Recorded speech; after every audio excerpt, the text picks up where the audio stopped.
Sometimes you run across a piece of wood that looks like, yeah, it's not good for much of anything, like this slice that I took off of a mesquite log in my backyard. Now, I've got to say, I did a really sloppy job of cutting it. I'm not very good with the chainsaw. That's not my skill.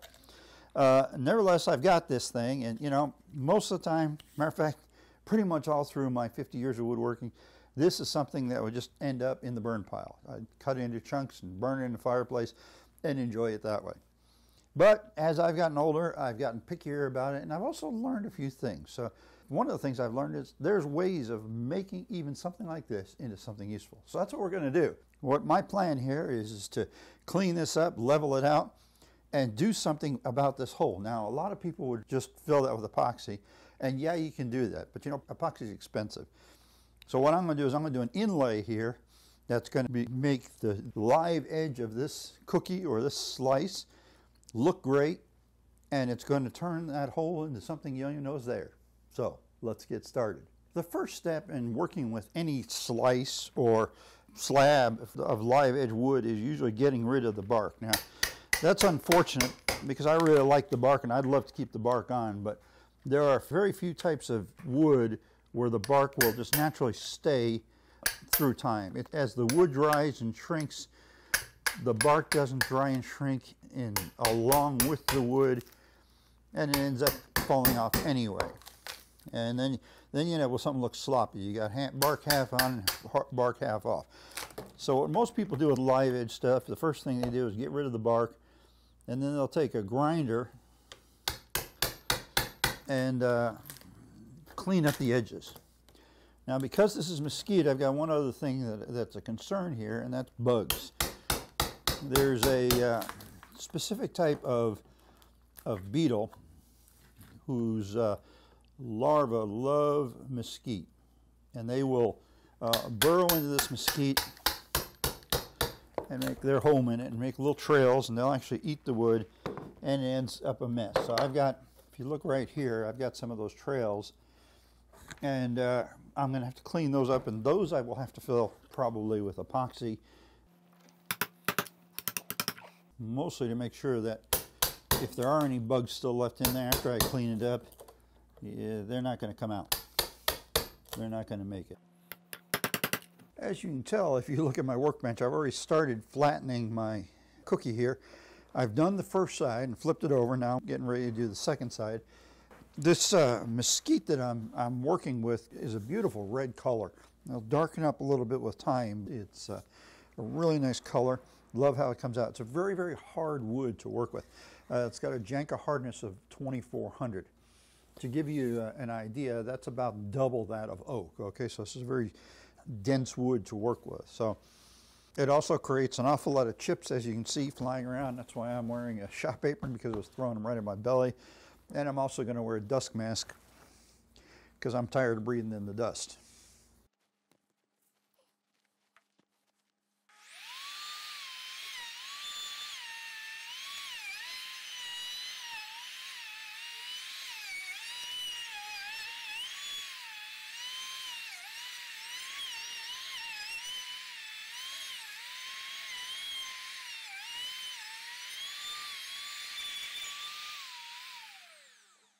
Okay, I'm adjusting the depth to go down another 1/8 of an inch, route it down, and we'll go back on another pass.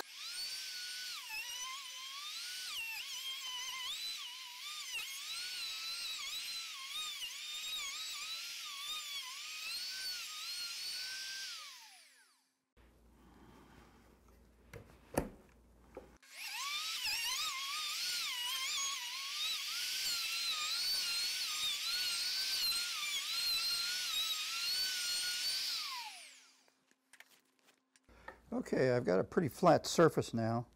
So now the next thing for me to do is to clean up the outside edges of it, and I'm going to need to sand the surface as well. I mentioned earlier that the edge had to be cleaned up. Now I've already knocked the bark off with a hammer and chisel, but now I want to get rid of the rest of the bark, I guess you could say, and the roughness, but kind of a tricky balance here, okay? We want to leave it looking like the live edge, but we don't want any of the junk on there. So the idea is to cut off just as much as is necessary to get it to look decent, okay, and leave it relatively smooth. Now we've got a couple different tools available to us, and they're all done in a right angle grinder. One is these blades that look like a chainsaw blade. This thing's really aggressive. What I've got in here is got a bunch of, it's a metal disc with a curved profile and with metal teeth, and this takes off material pretty quick. And I'm starting with that, and then I'm going to step down to a flap disc, a sanding disc, and allow that to do my finishing work. So I'm still trying to leave it looking like a live edge, but I'm trying to get rid of anything that's likely to cause me problems, specifically problems like falling off, okay? Once again, I'm putting on my protective equipment because there's a lot of dust involved in this.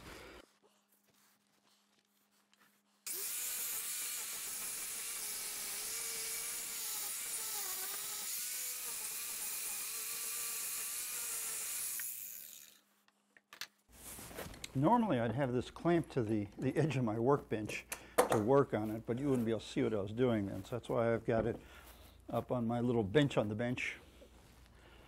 A little harder to clamp it, a little harder to work with it, but at least you can see what I'm doing.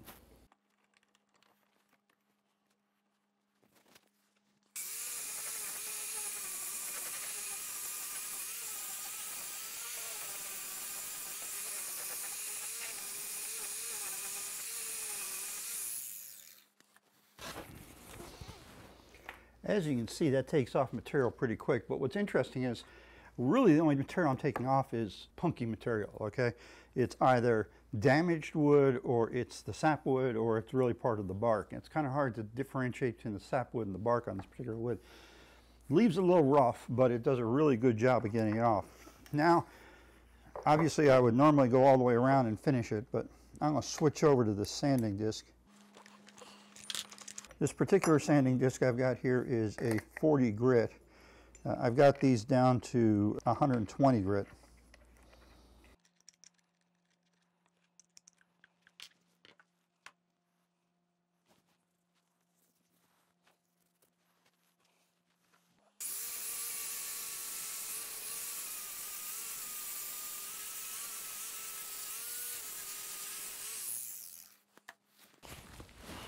So that 40 grit does a pretty good job of taking off the, I guess you call it the blade marks left by this disc, and leaving me a, I wouldn't say a smooth surface, but a relatively smooth surface.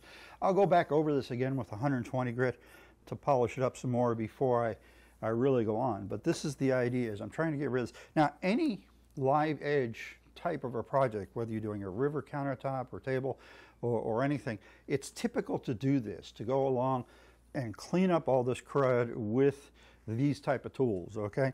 And leave yourself something that still looks live, and people looking at it aren't going to be able to tell the difference whether that was your sanding that got it to that point or you just peeled the bark off. They're not going to know, as long as you keep following the contour and not trying to make it absolutely even. So that's what we're trying to get. And really all this is preparatory, because really what I want to deal with is this hole here, but I'm trying to get my piece of wood to a point where I can start working on that.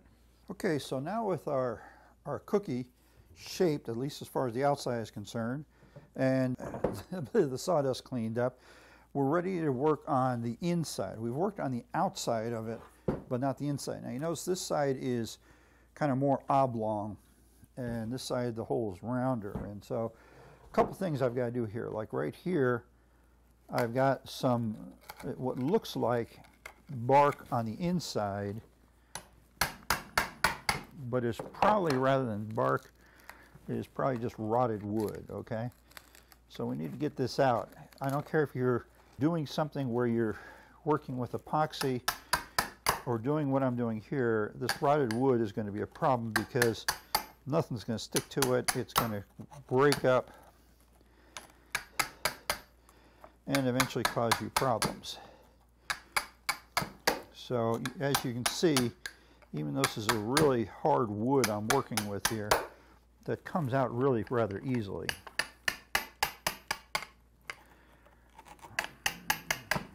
Actually, I can probably just push the chisel through rather than beating it through.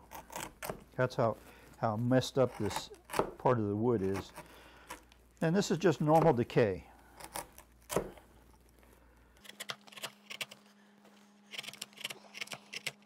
So So I've been chopping at the perimeter of this hole, and you can see I can cut quite a bit of material out. Now I'm back to the point where I'm getting into some pretty solid material, and I'm going to switch over from using my chisel to a burr. But before I do that, I've got a real serious problem right here. I've got two cracks. This is the big one and a smaller one here, and this piece right here is like ready to fall off. Now, if I was going to fill this area in here with epoxy, I wouldn't be concerned about that because the epoxy would hold it together, but I'm not. So what I'm going to do is I'm going to bridge that. Now, the normal way to bridge it would be to use a bow tie, but it's not a big enough area to use a bow tie. So I'm going to go with just a little strip of walnut here, okay? And I'm going to do it from both sides, and I'm going to epoxy this in because the epoxy is better at gap filling than our normal wood glue is. So the idea is I'm going to cut a slot there, cut this to fit, and glue it in, and hopefully everything goes smoothly, okay? So to make sure I get my slot straight, I'm setting myself up a guide here. We could say this is a fence, but it's, you know, the same idea either way. And I'm trying to make sure I'm pretty much in the center of this area I've got here.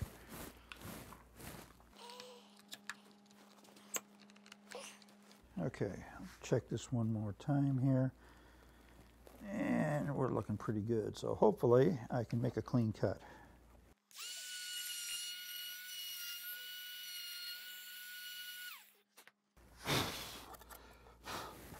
Okay, so I've got what looks like a pretty clean cut here. Now here's my piece of walnut. It's a touch long, so I'm going to cut it off.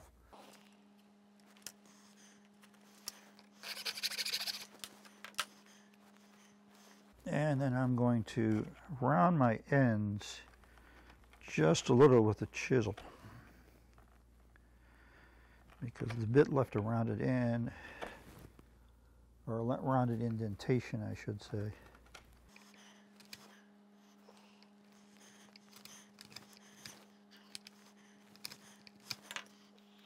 Okay, so now I've got a key or a bridge, whatever you want to call it, that'll fit in there.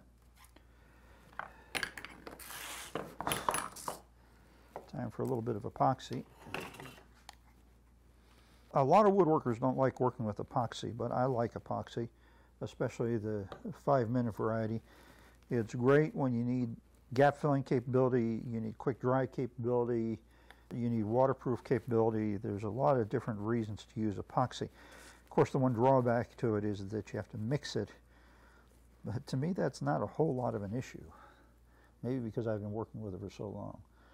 So I'm just going to line the hole here with my epoxy, both sides and the bottom.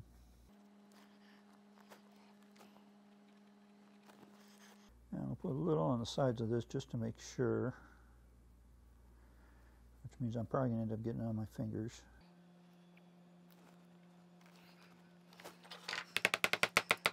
Okay, that's sitting a little bit proud, but once the glue sets, I'll go ahead and cut it down. So we're going to let that sit. Now I'll flip it over and do the same thing on the other side. So as I said, I've got most of my hole cut out, and you can see the hole got a lot bigger, but really all I was doing was cutting with a chisel. Now I can't take my angle grinder and get it down in that hole very effectively, so what I'm going to do is take a right angle die grinder with a burr on it and see if I can just smooth out some of my roughness that I've created with the chisel and clean up a little more while I'm at it.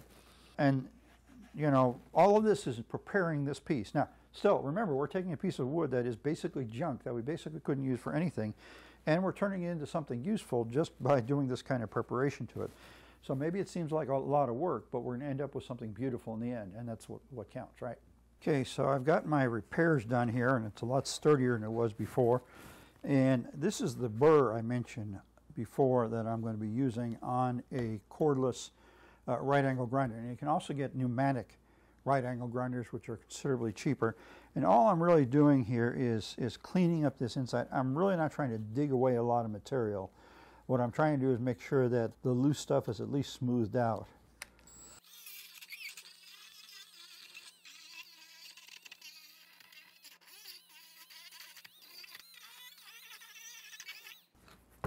By removing all this loose stuff, what I'm eliminating is the risk of it falling off later, and that's really what this is about.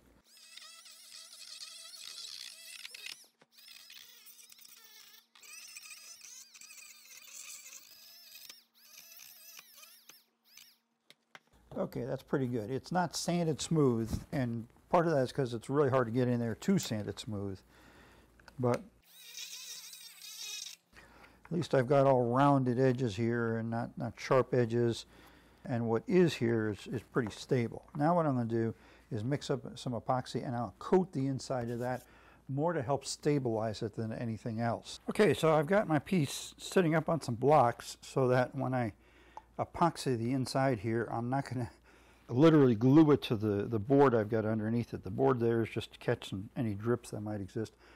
And really, neatness doesn't count here. All I'm trying to do is to coat the interior of this hole, everything that I've just ground up. And it's just to stabilize it. Now, if you were doing this with epoxy, if you were going to fill this with epoxy, you would still need to do this because not only is this stabilizing, but it's keeping air bubbles from escaping, okay? And that's important if you're doing epoxy.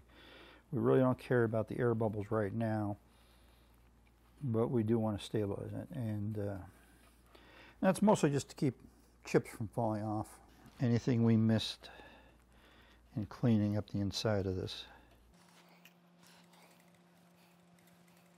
I'm using a 30-minute work time epoxy for this, not because I really need the 30-minute work time, but because I don't have enough of the 5-minute epoxy left. And I'm using a Harbor Freight special 1-inch nylon brush, mostly because I can get them really inexpensively, and these are great. Much better than most disposable brushes, and yet I treat them as disposable brushes. I will use this brush for this operation only, and then it'll find its way to the trash can. Okay, so now we'll just give that some time to dry. Now, you may notice that there's a bunch of holes here in the top. Some of these were here before, and some of them I've picked out what was inside them. I mentioned to you before that bugs get into this, okay, and they dig these tunnels and they are essentially packed with what we can consider packed sawdust, okay.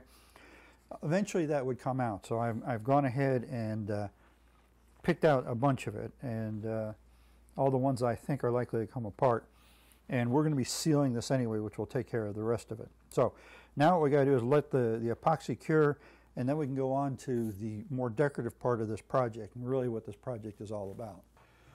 So I succeeded in stabilizing these two cracks with pieces of walnut, and I did it on the back side on the bigger one as well.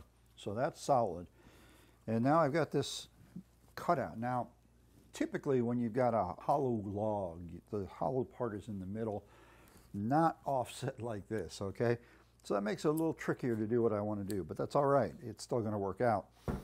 So while I was working on that, I went ahead and cleaned up some of these places, whatever they are. The little larvae actually were eating the wood, and I filled them with black epoxy.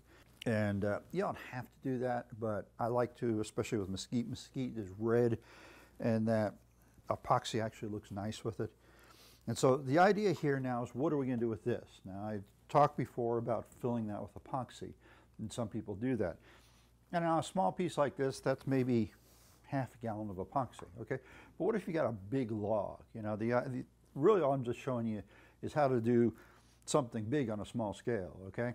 So if I had, say, a 30-inch log and it was hollow in the middle and I was doing this, it would take several gallons of epoxy to fill that, and that gets expensive.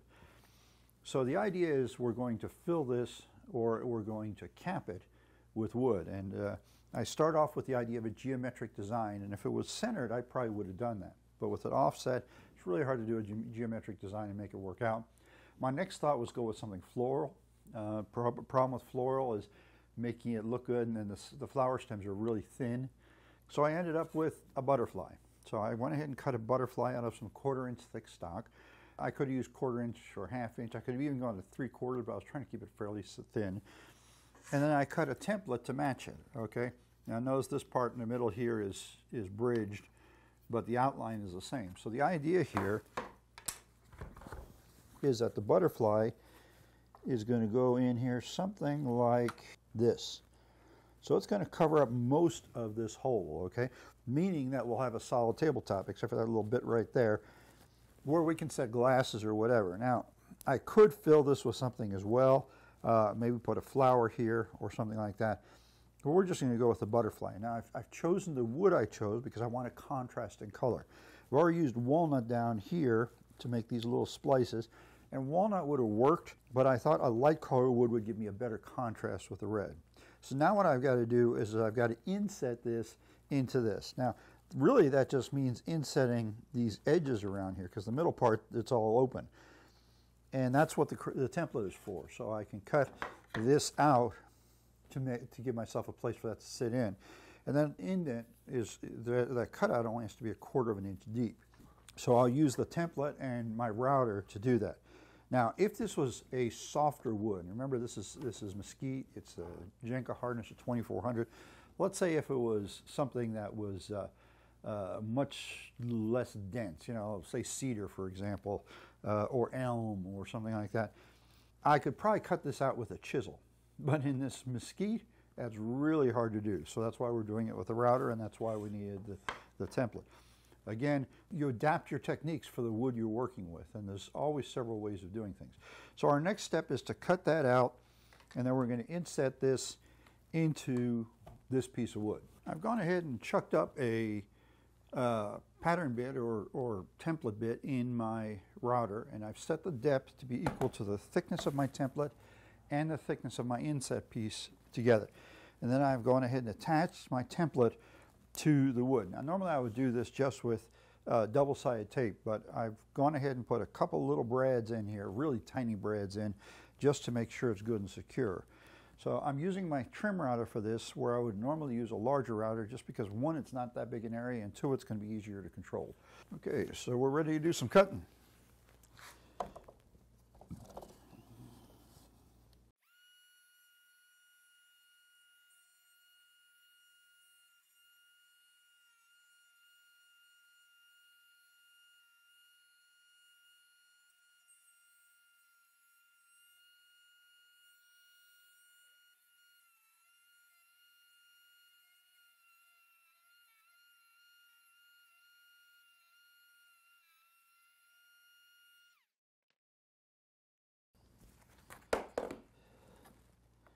Just checking my cut here.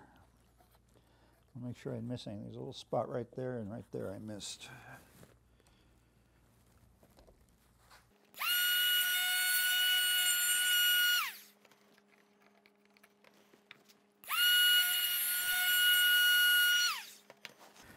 Whenever you're cutting something with a template, you always want to check it really well before you remove the template, because it can be really hard to get the template back in the exact same spot. So, we knock out the sawdust, and at least in theory, our butterfly should just drop right in. Yeah, like I said, that was the theory. Okay, I've got a spot here where it doesn't look like it's matching up. Now, that's not unusual when you're doing something like this, okay? All right, theoretically, it should always drop right in. You shouldn't have any problem. It's not unusual to have an area or two where you've got a little bit of an interference. And the amount of interference we're talking about here is really minimal. Now, there's two ways we can go about fixing that. Number one is we can put the template back on and recut those areas. If that doesn't work, it's actually easier to cut the inset piece than it is to recut the wood. So if this doesn't work out, that's what I'm going to end up doing.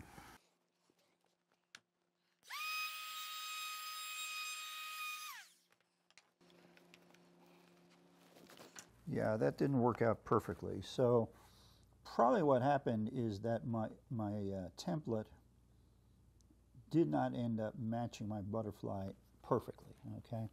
It should have, but for one reason or another, it didn't. So what I'm doing is doing a line here to show the areas where I've got interference. Now I'm going to go over to the belt sander and just sand off a little bit here to make this fit. I'll be back in a moment. Okay, so I've sanded off a little, and you want to be really careful doing that because it's real easy to go too far. And now it fits nice and snug, just like it's supposed to. So we can glue this in. Now, if you notice, I've got some gaps here where it's overlapping, okay? So let's do something here. I'm gonna draw where those gaps are, because we really don't want glue under there. Okay, that gives me a little better idea of where to go ahead and apply my glue. So I'm not going to end up with glue visible. Now the glue being visible would not be a major issue, especially once you get the finish on, but I think it'll look better if we can hide that.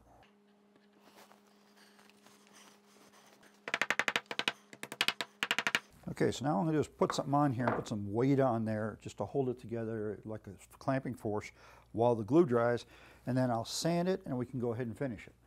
Like any other project, there's going to be some sanding. We got to get all the surface nice and smooth and leveled out with the butterfly. It's pretty close right now, but you know, you got to do it.